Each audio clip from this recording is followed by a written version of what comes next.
You're a burden. I sold Dad's company. Good luck paying rent, my son said. I smiled and replied, All right, good luck. When they landed in Milan and checked their bank accounts, I'm glad to have you here. Follow my story until the end and comment the city you're watching from so I can see how far my story has reached. I was arranging fresh lilies in the crystal vase when I heard Wade's car pull into the driveway. The sound of his BMW's engine always made my stomach tighten these days. He only visited when he needed something, and it had been 3 months since our last conversation. Through the window, I watched him emerge from the driver's seat, adjusting his expensive suit jacket. Brittany followed, her heels clicking against the pavement as she smoothed her blonde hair. Even from a distance, I could see the determined set of her jaw. Whatever they were here for, she was the one driving it. The doorbell rang twice, sharp and impatient. I set down the vase and walked slowly to the front door, my heart already preparing for disappointment. When I opened it, Wade barely looked at me. "Mom?"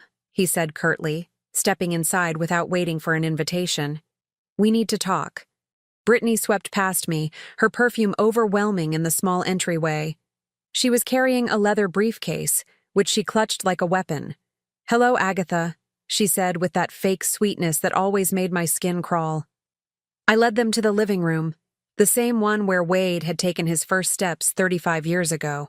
Now he stood in the center of it like a stranger, his arms crossed, looking at everything except me. "Can I get you coffee? I just made a fresh pot," I offered, trying to maintain some normalcy. "This isn't a social visit," Wade said, his voice colder than I'd ever heard it. "Sit down, Mom. There's something you need to know." My legs felt weak as I sank into my favorite armchair, the one Harold and I had picked out together 40 years ago. Brittany sat across from me, opening her briefcase with deliberate precision. Wade remained standing, towering over both of us. "The company is sold," he announced, as if he were discussing the weather. The words hit me like a physical blow. "What do you mean, sold?" Brittany pulled out a thick stack of papers, setting them on the coffee table between us. "The sale went through yesterday morning," she said, her voice businesslike. "Wade has been handling all the paperwork for months." I stared at the documents, my vision blurring slightly. The company Harold and I had built from nothing, the one that had provided for our family for decades, was gone. "But I'm still the majority shareholder," I whispered. Wade let out a harsh laugh. "Mom, you haven't been involved in the day-to-day operations for 3 years. Not since Dad died. You don't even understand the financials anymore." "That's not true," I said, but my voice sounded small even to my own ears. "Look at you," Brittany interjected, gesturing toward me with manicured nails. "You can barely manage this house. The bills pile up on your kitchen counter for weeks. You forget appointments. Just last month, you called Wade 3 times in one day asking about the same thing." Heat rose in my cheeks. It was true that I'd been calling Wade more frequently since Harold's death, but not because I was confused, because I was lonely, because I missed having someone to share decisions with. Wade pulled up a chair directly in front of me, his elbows on his knees. "Mom, you're 64 years old. You've been struggling since Dad passed. The company needs young leadership, fresh ideas. I can't keep watching you run it into the ground." "The company is profitable," I said, my voice stronger now. The quarterly reports show what Dad set up years ago," Wade interrupted. "But the industry is changing. Technology, automation, digital marketing. You don't understand any of that." Brittany nodded sympathetically. "We're not trying to hurt you, Agatha. We're trying to protect you. The buyer paid well above market value. The money will keep you comfortable for the rest of your life." I looked between them, searching for any sign of the son I'd raised, the boy who used to climb into my lap when thunderstorms scared him. Instead, I saw a man who looked at me with barely concealed impatience. "How much?" I asked quietly. Wade and Brittany exchanged a glance. $2.8 million, he said. "After taxes and fees, you'll have about $1.9 million in your account by Friday." It was a good price. Better than good, actually. But the money wasn't the point. "You sold our company without even asking me." "I'm asking you now," Wade said, his tone suggesting the conversation was over. "I'm asking you to sign these papers making it official, to acknowledge that the sale was in your best interest." Brittany leaned forward, her voice taking on that syrupy quality again. Think about it, Agatha. No more board meetings, no more worrying about employee problems or market fluctuations. You can focus on what really matters. Your garden, your book club, maybe some travel. Wade stood up abruptly, pacing to the window. When he turned back, his face was hard. The truth is, Mom, you're a burden. You have been ever since Dad died. You call me constantly with questions that any competent business owner should know.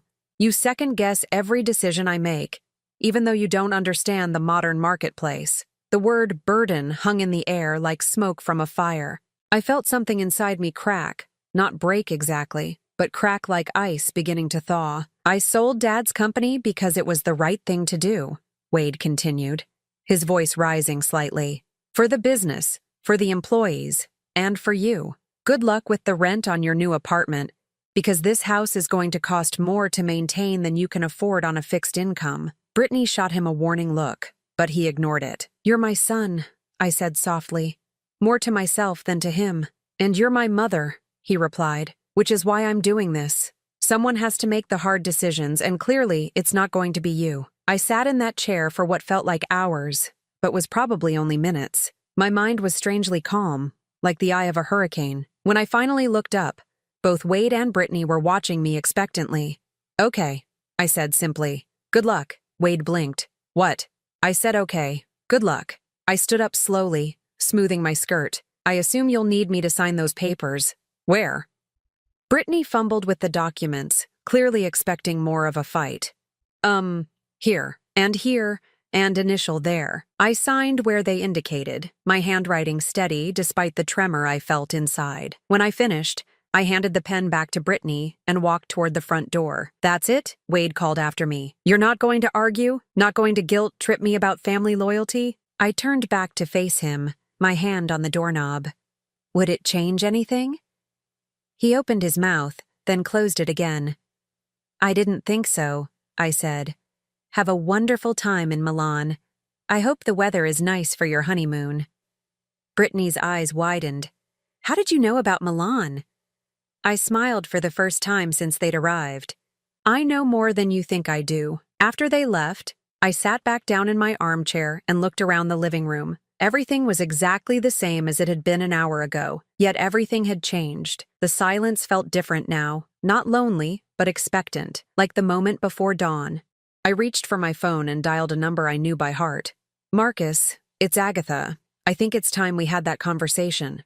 Marcus arrived within the hour, carrying the same worn leather satchel he'd been using since I first met him 25 years ago.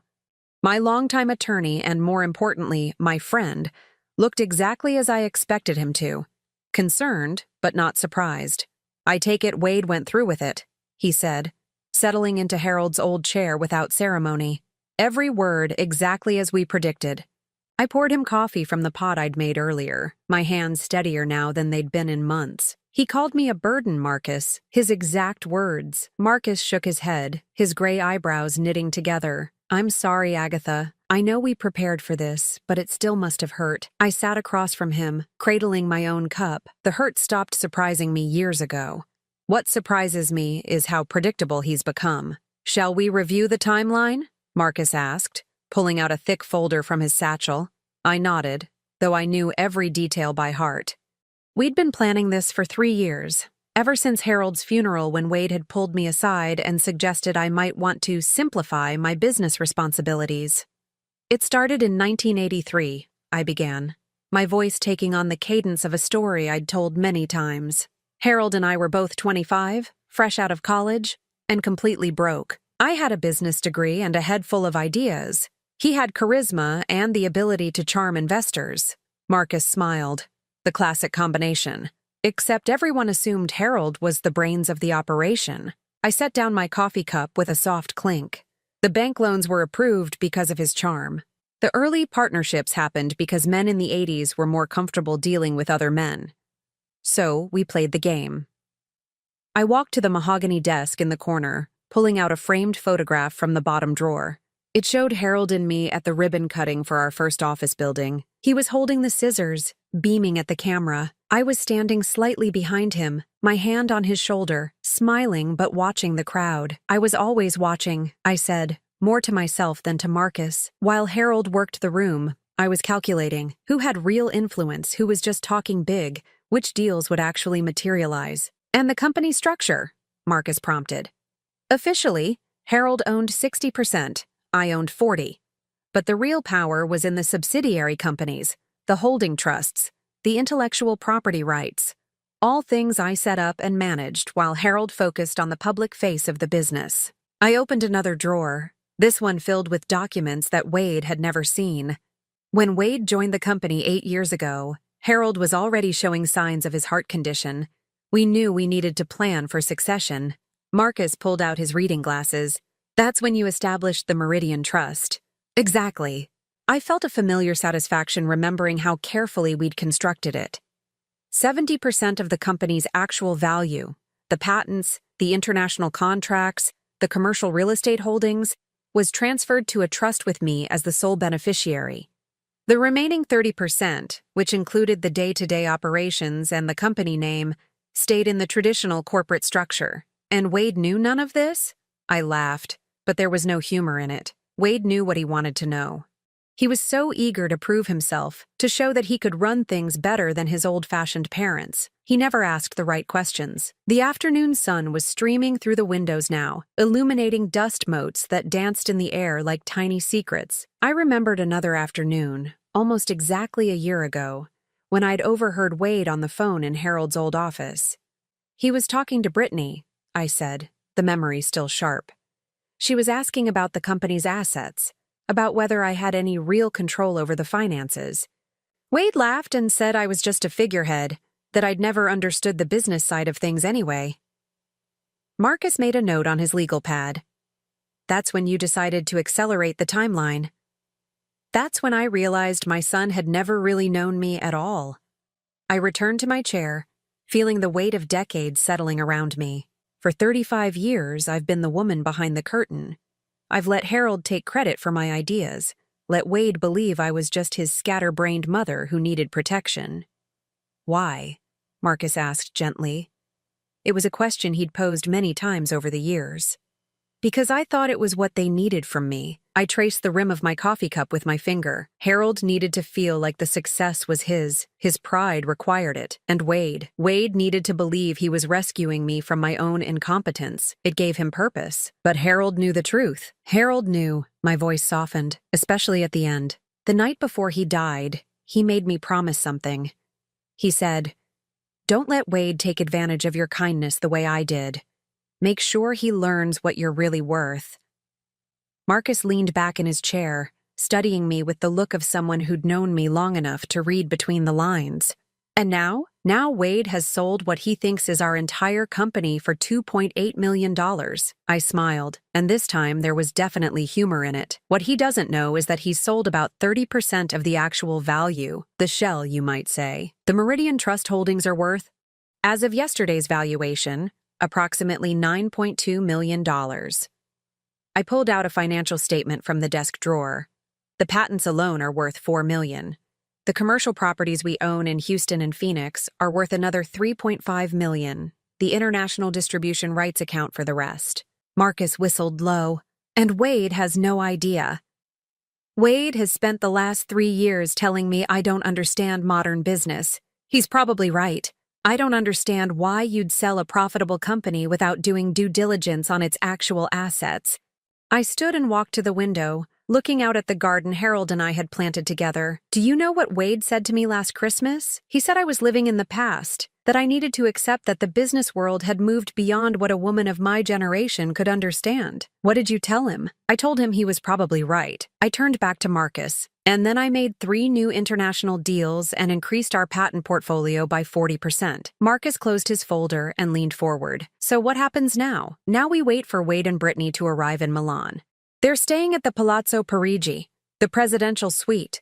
I booked it for them myself, as a wedding gift, using company funds that no longer exist, using funds from an account that Wade thinks contains his inheritance money. I felt a small flutter of anticipation in my chest. The account that will show a zero balance when they try to access it tomorrow morning. And the 53 calls? I laughed, the sound echoing in the quiet room. That's just an estimate. Knowing Wade, it might be more. Marcus packed his papers back into his satchel, but he didn't stand to leave. Agatha, are you sure about this? Once this plays out, there's no going back with Wade. I considered his question. Really considered it. Was I sure? Was I ready to lose my son completely in order to teach him who I really was? Marcus, I said finally. I lost my son the day he decided I was a burden. Everything that happens now is just me getting my dignity back. After Marcus left, I sat alone in the house that suddenly felt more like home than it had in years. I picked up my phone and scrolled through my contacts until I found the number I was looking for. Carla, it's Agatha. Yes, I know it's been a while. Listen, I have a proposition for you. How would you feel about running a company again? As I talked, outlining my plans for expanding the business Wade had just unknowingly signed away, I realized something had shifted inside me. For the first time since Harold's death, I felt like myself again. The real me. The woman who'd built an empire while everyone thought she was just serving coffee and keeping the books. Tomorrow, Wade would learn the difference. Whether he could handle the truth remained to be seen. The first call came at exactly 9:47 a.m. Milan time, which was 2:47 a.m. where I was sitting in my kitchen, wide awake with a cup of chamomile tea. I'd been counting down the hours, knowing that Wade and Brittany would try to access their funds first thing in the morning after their arrival. I let it ring. The second call came 3 minutes later, then another. By the fifth call, my phone was vibrating so aggressively on the kitchen table that it nearly fell to the floor. I picked it up on the sixth ring. Hello, Wade. Mom! His voice was strained, panic barely contained beneath a thin veneer of control. There's a problem with the bank accounts, some kind of technical issue. The funds from the sale aren't showing up. I took a slow sip of my tea. That's strange. Have you called the bank? Of course I called the bank. The veneer was already cracking. They said the account was closed yesterday afternoon. Closed, Mom. How does an account just close itself? I wouldn't know, dear. Banking isn't really my area of expertise, as you've reminded me many times. There was a pause, and I could hear Brittany's voice in the background, sharp and demanding. Wade covered the phone, but I could still make out her words. Tell her to fix it. Now. Mom. Wade's voice was back, more controlled but with an edge I'd never heard before. I need you to call Marcus. Ooh. There's obviously been some kind of mistake with the paperwork. The sale money should have been deposited yesterday. I'll call him in the morning, I said pleasantly. It's nearly 3 a.m. here, Wade. I'm sure whatever it is can wait until business hours. No, it can't wait. The control snapped completely. We're in Milan, Mom. We have reservations, plans. I paid for a suite at one of the most expensive hotels in Europe. Our cards aren't working either. I made a sympathetic clicking sound with my tongue. That does sound inconvenient. I hope you brought some cash for emergencies.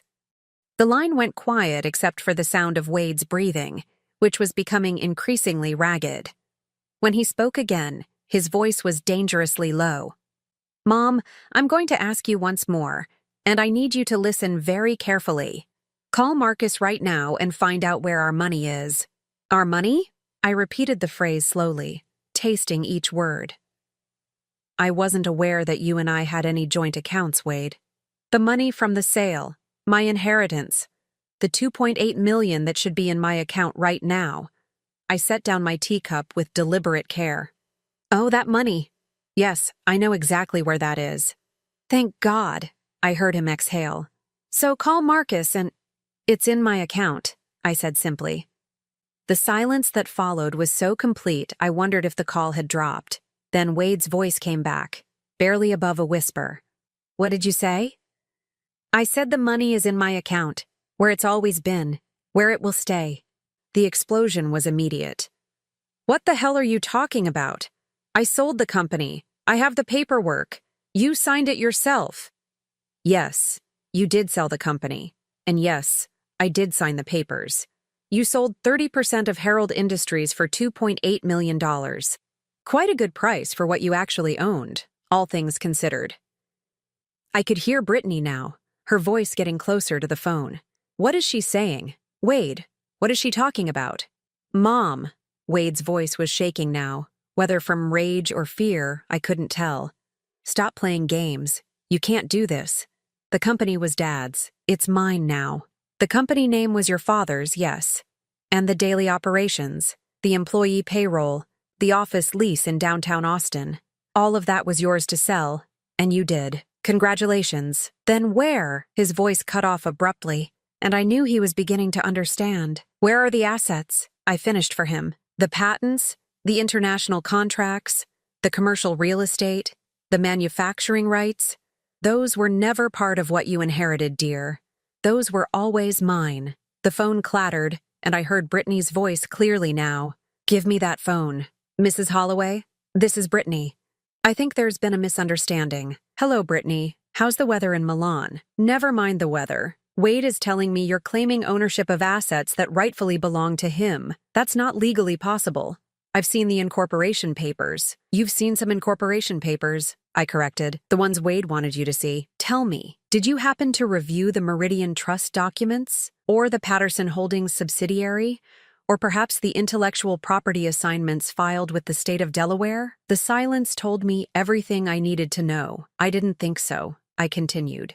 You see, Brittany, when you spend 40 years building a business, you learn to protect your interests. You learn that sometimes the most important assets are the ones that aren't written on the letterhead. Wade's voice came back on the line, and now there was definitely fear there. Mom, you can't do this. I'm your son. We're family. Yes, we are family.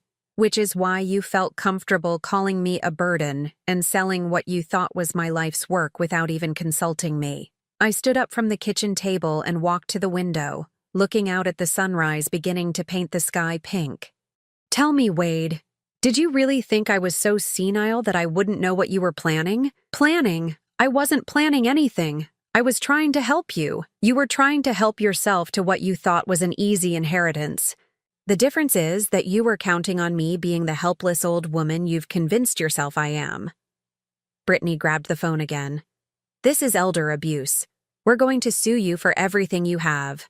I laughed, a genuine sound of amusement. With what money, dear? And which lawyers? The ones you haven't paid yet because you're standing in a hotel lobby in Milan without access to funds? We'll figure it out, Wade said, back on the line now. I'll call everyone I know. I'll call Dad's old business partners. They'll loan me the money to fight this. You mean the business partners whose contracts are now void, because the company they partnered with no longer exists in any meaningful form? I asked. Or perhaps you mean the ones who are currently negotiating new, more lucrative deals with Meridian Trust. The sound that came through the phone was something between a growl and a sob. You planned this.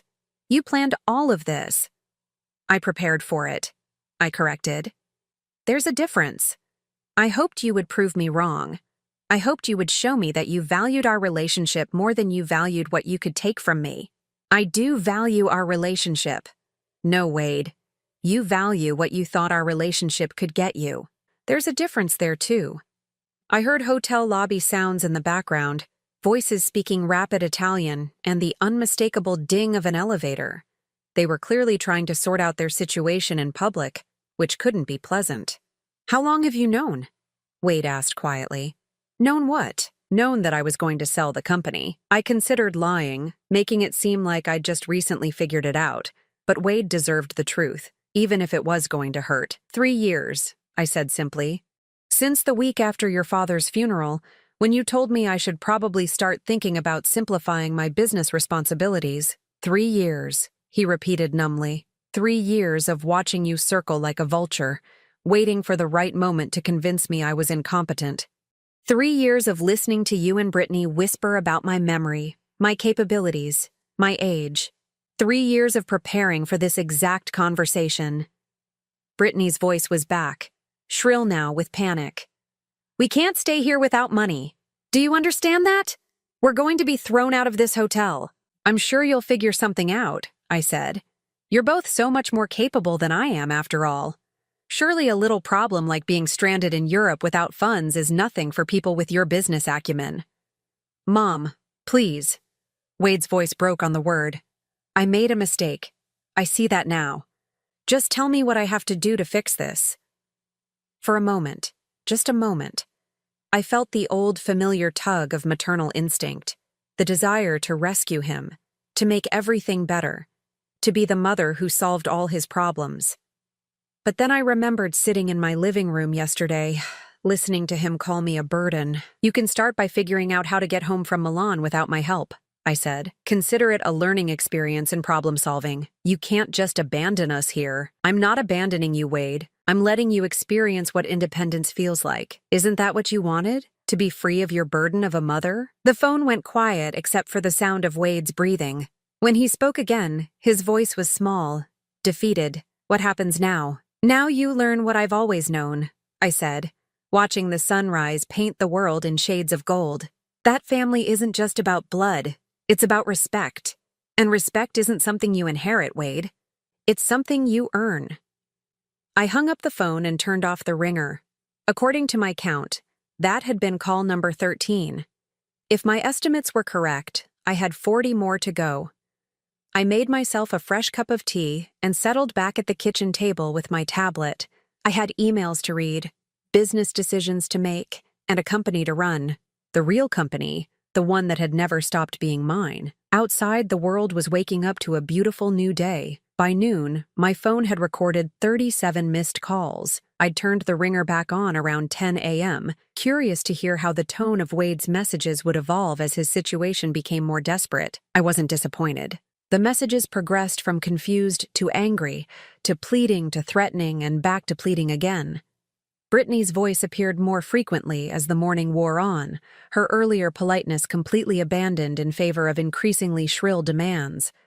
I was in my garden, pruning the roses Harold had planted for our 20th anniversary, when call number 38 came in. This time I answered on the first ring. "Good afternoon, Wade." "Mom." His voice was hoarse now, exhausted. "We need to talk. Really talk." "I'm listening. Not on the phone. Face to face. We're coming home." I paused in my pruning, considering this development. "With what money? I believe you mentioned that your cards weren't working." I called Uncle Robert. He's wiring us money for plane tickets. Harold's brother Robert, the one who'd always been jealous of our success. I could only imagine the conversation Wade had with him, probably painting me as a vindictive old woman who'd stolen his rightful inheritance. "That was resourceful of you," I said. "We'll be back tomorrow evening. Will you be home?" "This is my home, Wade. Where else would I be?" The line went quiet for a moment. "Mom, I need you to know that I'm going to fight this. Legally, I mean.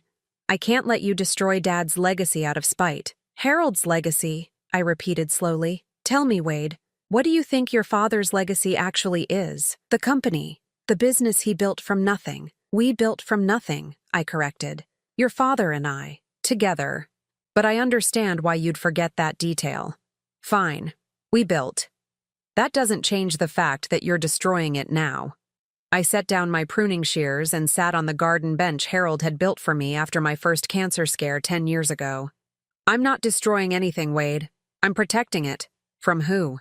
"From you." The honesty of my answer seemed to catch him off guard. Several seconds passed before he responded. "From me? Mom, I'm trying to honor Dad's memory. I'm trying to build on what he created. What you're trying to do is cash out as quickly as possible so you and Brittany can live a lifestyle you haven't earned." My voice was calm, matter of fact. "The buyer you found, Stewart Industries. They specialize in acquiring companies just to strip their assets and fire their employees. Did you know that?" Silence. "I thought not. Did you know that they planned to close our Austin office and move everything to Mexico within 6 months?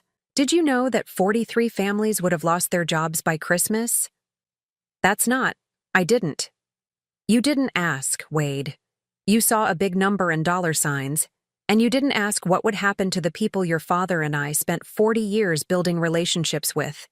I could hear Brittany in the background, her voice urgent but too distant to make out words. "The employees would have found other jobs," Wade said, but his voice lacked conviction. "Margaret Henley has been our office manager for 18 years. She's 56 years old with a high school education. When do you think she'd find another job that pays what we pay her?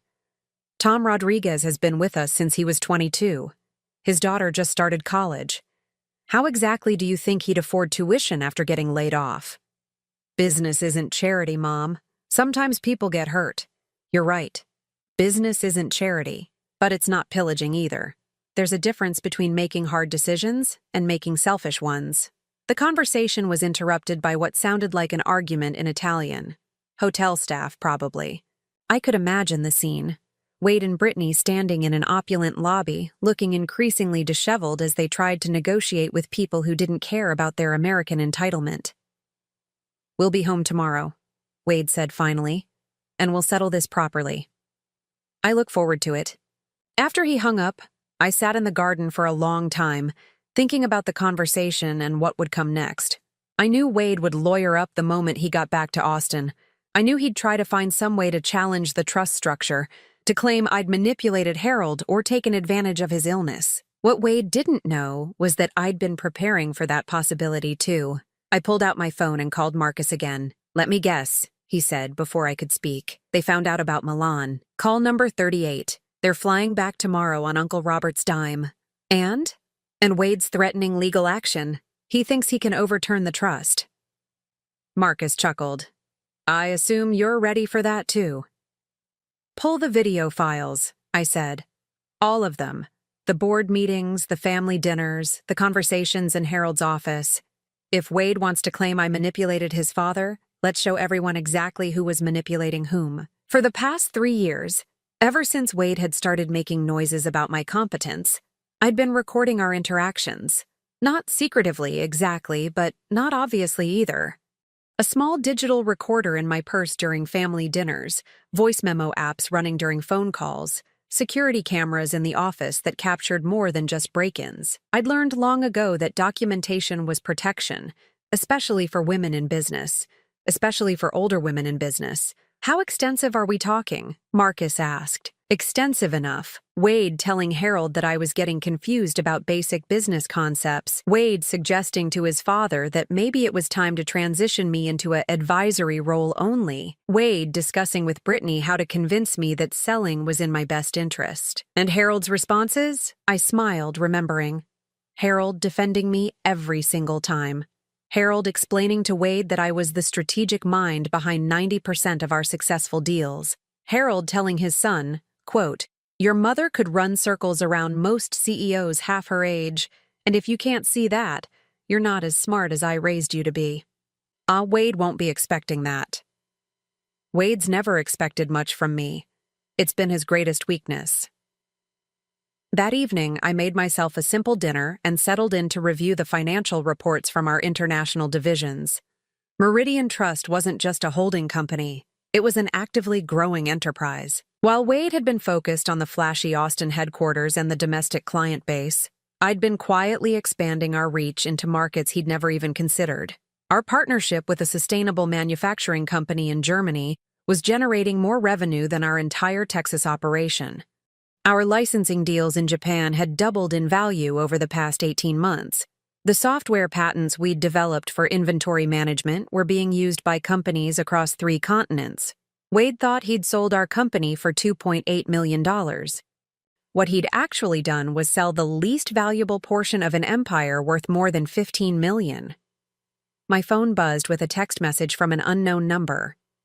"This isn't over. You've made the biggest mistake of your life. B." Brittany apparently had found a way to send international texts. I wondered if she'd borrowed someone's phone, or if she'd convinced Uncle Robert to include messaging in his emergency assistance. I typed back, "The biggest mistake of my life was letting you into my family. I'm correcting that now." The response came immediately. "Wade will never forgive you for this."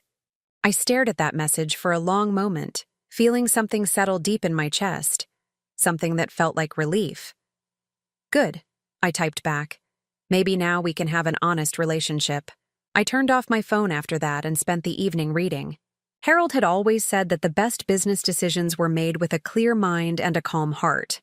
Tomorrow would bring drama, accusations, and probably lawyers. Tonight, I wanted to enjoy the peace of a house that finally felt like mine again. Around midnight, I walked through the rooms Harold and I had shared for so many years. The living room where we'd planned our first expansion, the kitchen where we'd celebrated our biggest contracts, the office where we'd worked side by side building something we were proud of. For 3 years, this house had felt like a mausoleum, a shrine to a man who was gone and a business I thought I'd lost control of. Tonight, it felt alive again. I stopped in front of the family photos lining the hallway, looking at images of Wade as a child, a teenager, a young man just starting his career. In every photo, he was smiling, confident, surrounded by love and support. I'd given him everything I could think of to give him: education, opportunity, unconditional love, and a path to success. What I'd apparently failed to give him was respect for the people who'd provided all those things. Tomorrow, he'd learn what it felt like to lose them. And maybe, if I was very lucky, he'd also learn what it took to earn them back. Wade's rental car pulled into my driveway at 6:43 p.m. the following evening. I'd been watching from the kitchen window, timing their arrival with the same precision I'd once used to schedule international conference calls. They were 12 minutes later than the flight tracking app had predicted, which meant they'd probably argued about something during the drive from the airport. I didn't rush to answer the door when Wade's familiar, impatient knock echoed through the house. Instead, I finished washing my dinner dishes, dried my hands carefully, and smoothed my hair before walking slowly to the entryway. Through the frosted glass, I could see two figures standing stiffly on my porch. When I opened the door, the difference in their appearance was startling. Wade's usually immaculate suit was wrinkled from travel, his hair disheveled, and his eyes held a wild, desperate look I'd never seen before. Brittany looked even worse. Her makeup was smeared, her designer clothes looked slept in, and she was clutching an oversized purse like a life preserver. "Mom," Wade said, his voice carefully controlled. "We need to talk." "Of course. Come in." They followed me to the living room, the same space where this had all begun just 4 days ago, but the dynamic had shifted completely. Where Wade had once stood confidently, now he perched on the edge of the sofa like he was ready to bolt.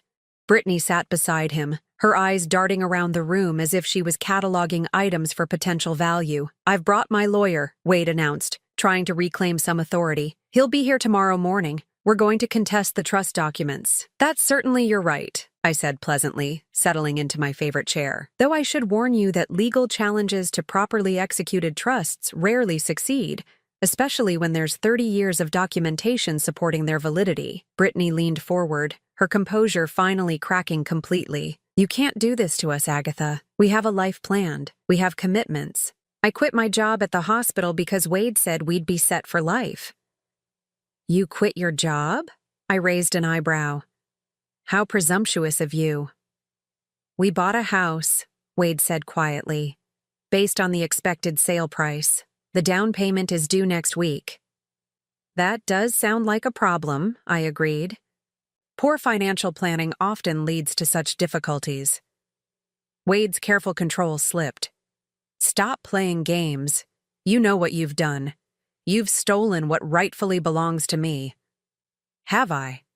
I pulled out a manila folder from the side table beside my chair. "Let's review what rightfully belonged to you, shall we?"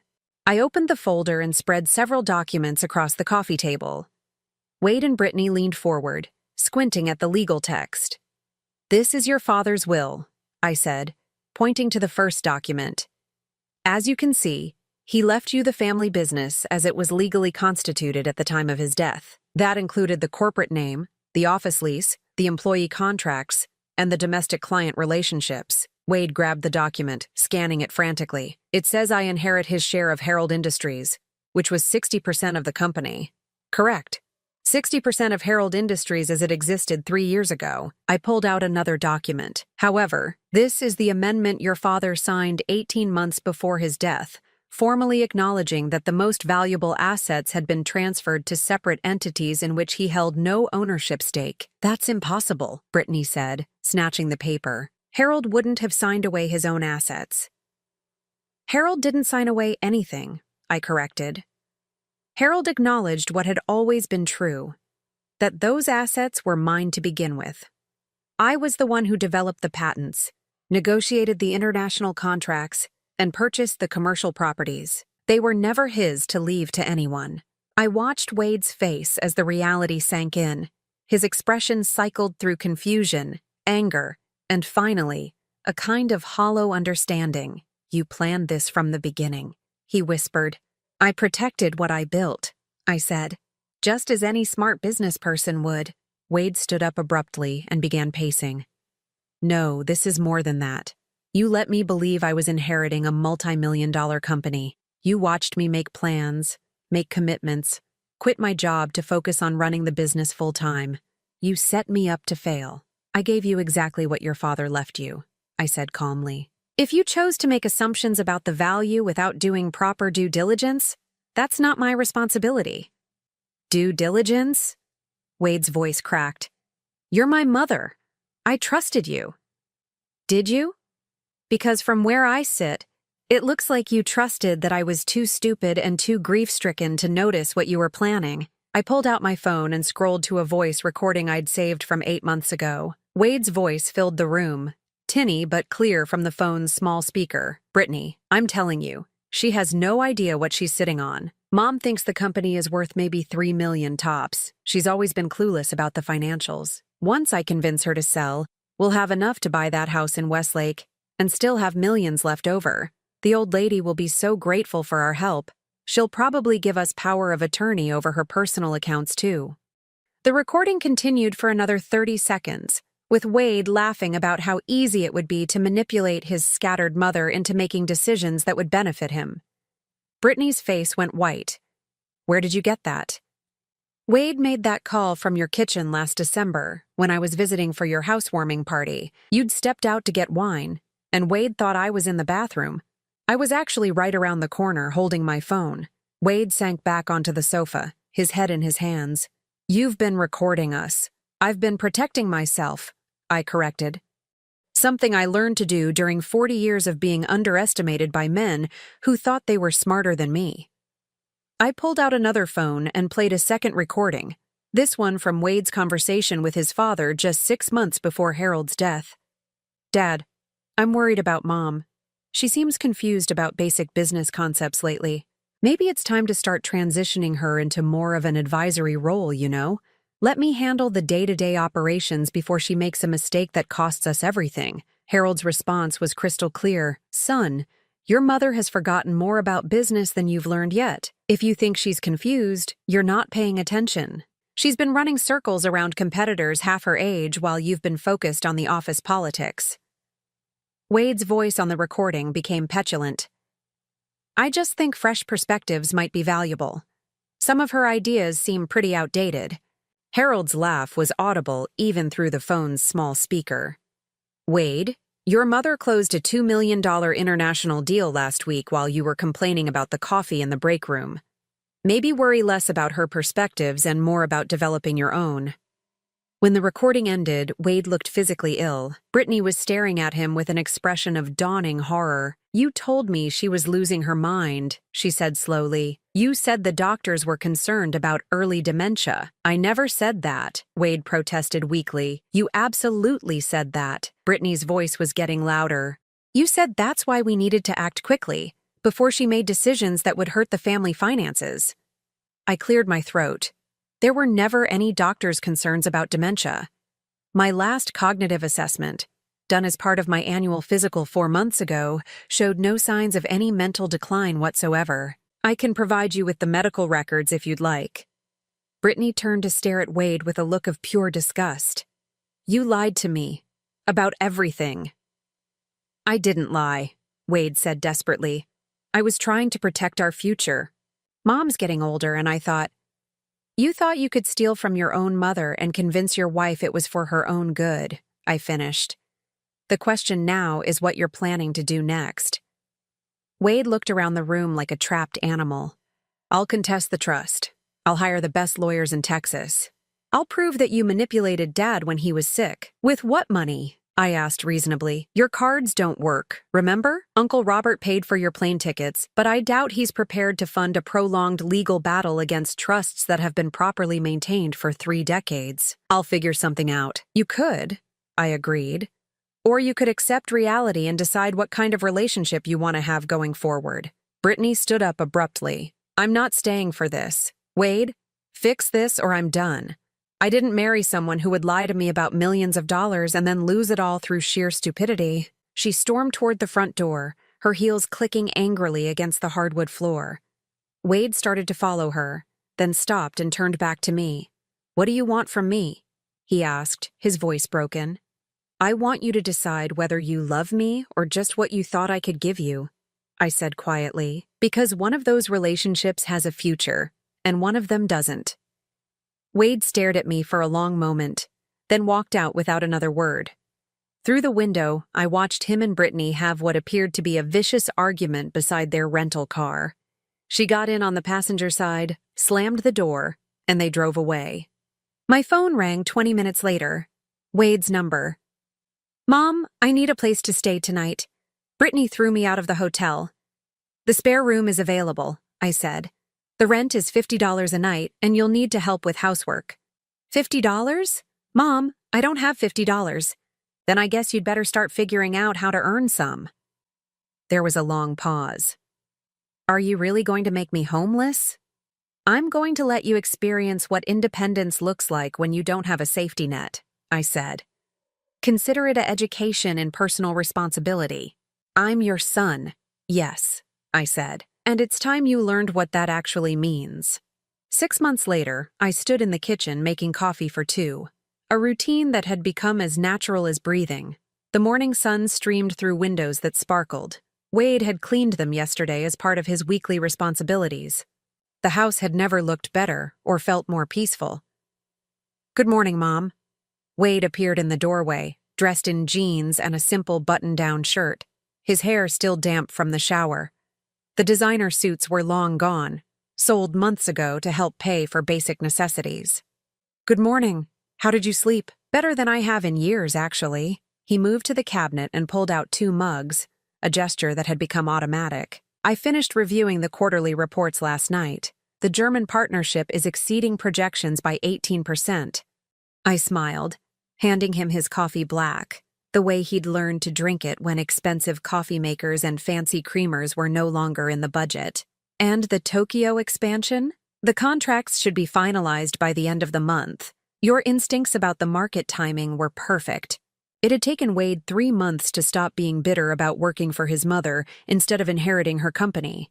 It had taken another 2 months for him to realize that he was actually learning more about business than he ever had when he thought he was entitled to success. The transformation hadn't been easy or pretty. After Brittany left him at the hotel that night, Wade had spent 2 weeks sleeping on friends' couches, trying to borrow money for lawyers to contest the trust. One by one, his friends had stopped returning his calls when they realized he had no way to pay them back. Uncle Robert had refused to fund a legal battle after Harold's lawyer confirmed that the trust documents were airtight. Wade had finally shown up on my doorstep 3 weeks later, exhausted and humbled, asking if my offer of the spare room was still available. "I'll pay the $50 a night," he'd said, standing on the porch with a single suitcase. "And I'll do the housework. I just need somewhere to stay while I figure out what comes next." "What comes next is up to you," I'd told him. "But if you're staying here, you follow my rules." The rules had been simple, but non-negotiable. No drinking, no drugs, no overnight guests without permission. Rent paid weekly in advance, household chores assigned and completed without complaint. Most importantly, if he wanted to be part of the family business again, he would start at the bottom and work his way up based on merit, not bloodline. "I have a meeting with the Henderson Group this afternoon," I said now, settling at the kitchen table with my coffee. "Would you like to sit in?" Wade's eyes lit up. "Really? They're one of our biggest potential clients. They're also notoriously difficult to work with. I thought you might learn something from watching how to handle demanding customers."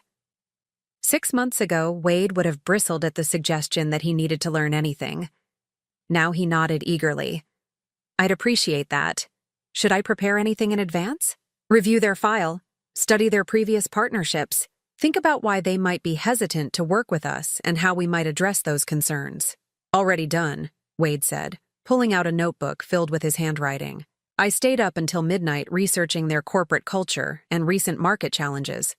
I felt a familiar warmth in my chest, the same feeling I'd had when Wade was 8 years old and had spent hours building an elaborate Lego castle, determined to get every detail perfect. Somewhere along the way, I'd lost that focused, determined child. I was grateful to see glimpses of him returning. "Wade," I said carefully, "I want you to know that I'm proud of how hard you've been working." He looked up from his notebook, surprised. "You are?" "I am. When you first came back, I wasn't sure if you were here because you genuinely wanted to change or just because you had nowhere else to go. Honestly, At first, it was because I had nowhere else to go. Wade's face reddened slightly. I spent those weeks on couches planning how I was going to prove you wrong, how I was going to get back what I thought was mine. It took me a while to realize that what I thought was mine was never really mine to begin with. And now? Wade set down his coffee cup and looked directly at me. Now I realize that I wasted the first 35 years of my life trying to live up to an image of Dad that wasn't even real. I thought being a man meant taking what I wanted and never asking for help. I thought strength meant never admitting when I was wrong. And what do you think now? I think Dad was successful because he was smart enough to marry someone smarter than him and humble enough to listen to her advice. Wade's voice was steady, serious. I think I missed out on 35 years of learning from the most capable person I know because I was too arrogant to see past my own assumptions. The conversation was interrupted by the ringing of my phone. The caller ID showed a number I hadn't seen in months. Brittany. Wade saw the name on the screen and tensed. Are you going to answer it? I'm curious what she wants after all this time. I accepted the call. Hello, Brittany. Agatha? Hi. I hope I'm not calling at a bad time. Her voice was different. Smaller somehow, less confident than I remembered. It's fine. What can I do for you? I was wondering, is Wade there? I've been trying to reach him, but his number's been disconnected. I glanced at Wade, who was shaking his head vigorously. He's here. Would you like to speak with him? Actually, I was hoping to speak with you first. I have something I need to say. Wade raised his eyebrows but didn't object when I put the phone on speaker. I owe you an apology, Brittany continued. A big one. I was wrong about you, and I was wrong to encourage Wade to do what he did. What changed your mind? I asked. Life, she said with a bitter laugh. After I left Wade in Austin, I moved back in with my parents. I've been job hunting for 6 months, and let me tell you, it's humbling. I forgot what it was like to actually work for things instead of just expecting them to be handed to me. I see. I also had time to think about our marriage, about the person I was when I was with Wade. I didn't like that person very much. I was entitled and greedy and completely comfortable with the idea of taking advantage of someone who'd done nothing but love and support their child. Wade was staring at the phone with an expression I couldn't quite read. I called to apologize to you, Brittany continued, but also to tell Wade something important. The divorce papers are being filed this week. I'm not asking for anything except my personal belongings. I don't deserve anything more than that, Brittany, Wade said quietly. You don't have to. Yes, I do. Wade, you made mistakes, but I made them worse. I pushed you to see your mother as an obstacle instead of an ally. I convinced you that taking advantage of her was somehow justified. I'm ashamed of who I was, and I'm sorry. After she hung up, Wade and I sat in silence for several minutes. How do you feel? I asked finally. Relieved, he said without hesitation. Sad, but relieved. The person I was when I was married to Brittany wasn't someone I liked very much either. And now, Wade looked around the kitchen, at the simple breakfast we'd shared, at the honest work waiting for both of us. Now I feel like maybe I'm becoming someone Dad would have been proud of. Your father was always proud of you, I said gently. He just wanted you to be proud of yourself too. That afternoon's meeting with the Henderson group went better than I'd hoped. Wade asked intelligent questions, took detailed notes, and offered insights that showed he'd really done his homework. When they asked about our succession planning, I was able to point to Wade as our Director of Operations, a title he'd earned through 6 months of 60-hour weeks and flawless performance. After the clients left, Wade and I sat in the conference room reviewing the notes. I think they're going to sign, he said, organizing his papers. I think so too. That was excellent work today. Wade smiled, but then his expression grew serious. Mom, can I ask you something? Of course. When you were setting up the trust structures, when you were protecting the assets from me, did you know it would end up like this? With me working for you, learning the business properly? I considered the question carefully. I hoped it would. But I was prepared for the possibility that you'd walk away forever and never speak to me again. What would you have done then? I would have run the company myself until I couldn't anymore, then sold it to someone who would take care of our employees. I paused. But I would have missed you every day for the rest of my life. Wade's eyes filled with tears. I'm sorry I put you through that. I'm sorry I made you feel like you had to choose between protecting yourself and protecting me. You didn't make me choose, I said. You made a choice about what kind of son you wanted to be.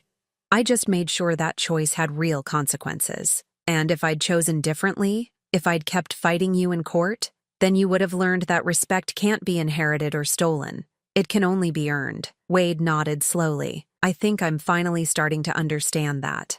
As we packed up to leave the office, Wade turned to me one more time. Mom, thank you. For what? For not giving up on me, for showing me who I could become instead of just accepting who I was. I smiled, thinking about the long journey that had brought us to this moment. That's what mothers do, Wade.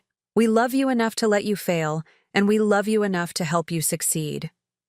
Even when your children call you a burden? Especially then, I said, because that's when they need us most. 6 months ago, I'd thought I was losing my son. Instead, I'd found him. The real him, underneath all the entitlement and assumptions. The man Harold and I had always hoped he'd become. It had taken losing everything for Wade to discover what actually mattered. And it had taken risking everything for me to save the relationship that mattered most. As we walked out of the office together, I realized that this was what victory actually looked like. Not the moment you prove you're right, but the moment everyone finally understands what was worth fighting for. Now I'm curious about you who listened to my story.